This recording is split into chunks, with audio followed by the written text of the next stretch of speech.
Assalamualaikum warahmatullahi wabarakatuh. Alhamdulillah wassalatu wassalamu ala Rasulillah wa ala alihi wa sahbihi wa man tabi'ahu wa mawalah. Amma ba'du. Pemirsa TV yang terhormat. Allah Subhanahu wa taala berfirman bahwa Al-Qur'an diturunkan berfungsi sebagai hidayah. Dan turunnya Al-Qur'an itu disepakati bahwa terjadi pada bulan Ramadan sebagaimana firman Allah Subhanahu wa taala, a'udzubillahi minasyaitonir rajim. Syahrul Ramadan alladzi unzila fihil Qur'an hudan linnas wa bayyinatin minal huda wal furqan. Pada bulan Ramadan itu diturunkan Al-Qur'an. Syahrul Ramadan alladzi unzila fihil Qur'an. Fungsinya apa? Hudan linnas, sebagai petunjuk bagi manusia. Wa bayyinatin minal huda, dan penjelasan-penjelasan tentang petunjuk tersebut. Wal furqan, dan Al-Quran itu menjadi pembeda sekaligus pemisah antara yang hak dan yang batil. Di kalangan umat Islam, Al-Quran sebagai hidayah belum melahirkan dan diiringi dengan sikap yang menuntut kepada umat Islam untuk memiliki rasa ingin tahu. Berbanding dengan mereka-mereka yang tadinya berasal di luar Islam, tetapi memiliki keinginan yang tinggi untuk mengetahui apa sesungguhnya yang terdapat di dalam Al-Quran sehingga dia bisa berfungsi sebagai hidayah.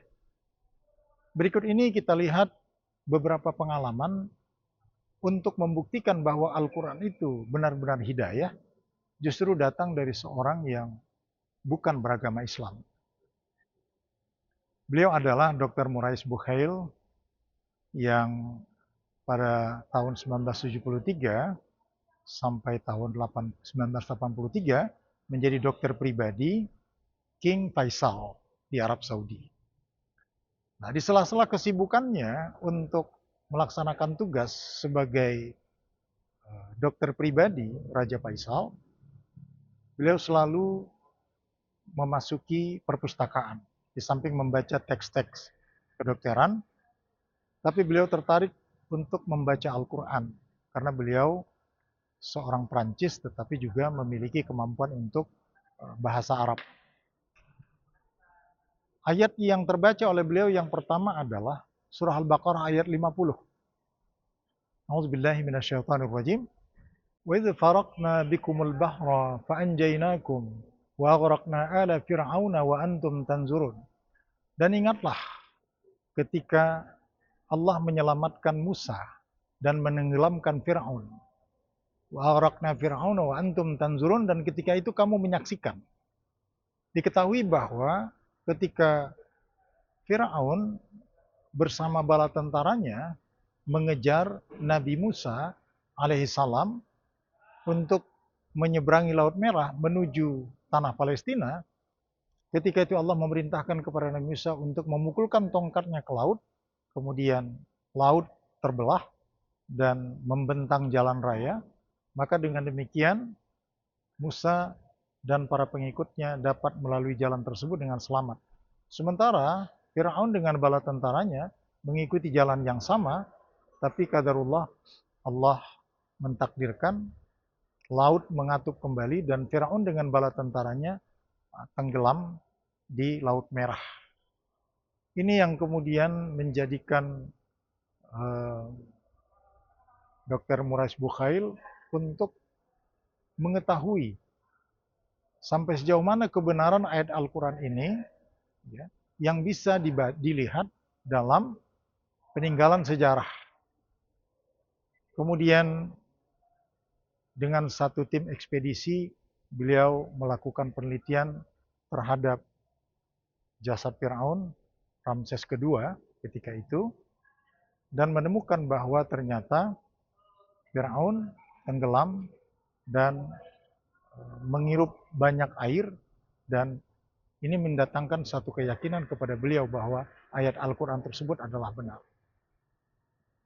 Yang menggelitik keimanan dari Dr. Murais Bukhail sehingga memutuskan untuk menerima Islam adalah dia berkesimpulan bahwa Al-Quran itu benar. Mengapa? Karena Bible yang lebih dahulu diturunkan tidak mencatat dan merekam peristiwa ini, sementara Al-Quran yang diturunkan belakangan merekam dengan jelas peristiwa tersebut.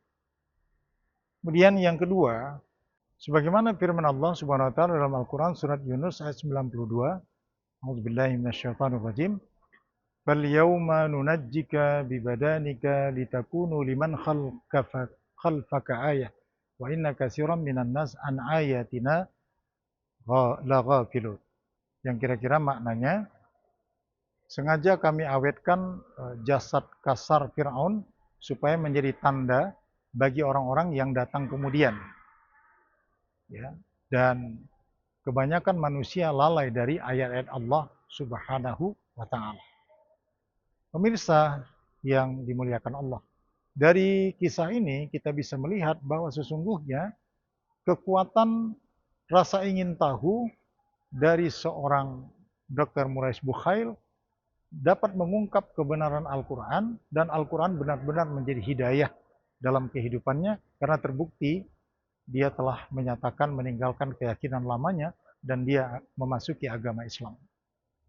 Oleh karena itu bagi kita kaum muslimin yang memiliki Al-Quran, sudah sepatutnya kita jangan hanya menjadikan Al-Quran itu sebagai pajangan, tapi sudah saatnya kita membacanya, kita mentadaburinya, dan kita mengambil satu makna yang terkandung dalam Al-Quran tersebut sebagai bentuk hidayah yang diberikan oleh Allah Subhanahu wa taala. Demikian, billahi taufiq wal hidayah. Assalamualaikum warahmatullahi wabarakatuh.